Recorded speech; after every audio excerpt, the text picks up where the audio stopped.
Russie s'est mise de son propre chef dans une situation qui est de ne plus respecter le droit international, de redevenir, au fond, l'une des seules puissances coloniales du XXIe siècle, en menant une guerre d'empire auprès de son voisin l'Ukraine.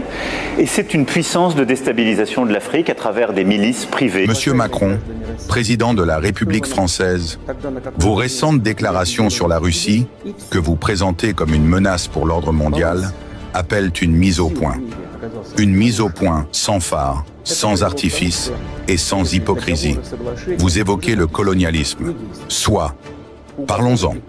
La Russie n'a jamais bâti sa puissance en expédiant des navires vers d'autres continents pour réduire des peuples en esclavage, imposer sa langue ou piller des mines d'or et de diamants. Nous n'avons pas saigné le monde au nom d'une prétendue mission civilisatrice. Vous, la France, avez laissé des cicatrices profondes en Afrique, en Asie, dans les Caraïbes. Des peuples entiers ont vu leur histoire brisée, leurs ressources confisquées, leur dignité écrasée. Et aujourd'hui encore, derrière les beaux discours, ce passé colonial continue de hanter vos politiques extérieures. Vous parlez de droit international. Où était ce droit quand Paris et ses alliés ont rasé Tripoli, détruisant un État africain stable sous prétexte de démocratie? Où était-il lorsque des drones français survolaient le Sahel, pendant que vos entreprises profitèrent de l'uranium nigérien ou du pétrole gabonais? Et quand les bombes pleuvent sur Gaza, que dit la République française? Rien. Silence. Ou parfois, des justifications indécentes. Vous accusez la Russie de vouloir reconstituer un empire? Non, monsieur Macron. Nous ne cherchons pas à dominer, nous défendons, nous protégeons. L'OTAN n'a cessé de progresser vers nos frontières, malgré vos promesses.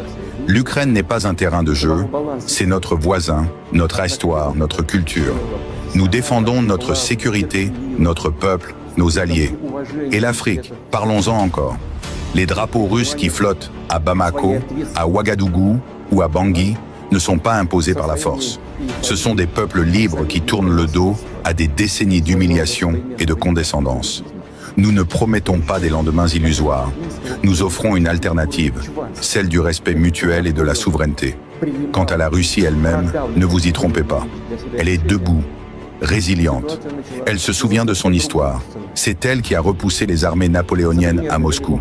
C'est elle qui a brisé la machine de guerre nazie au prix de millions de vies.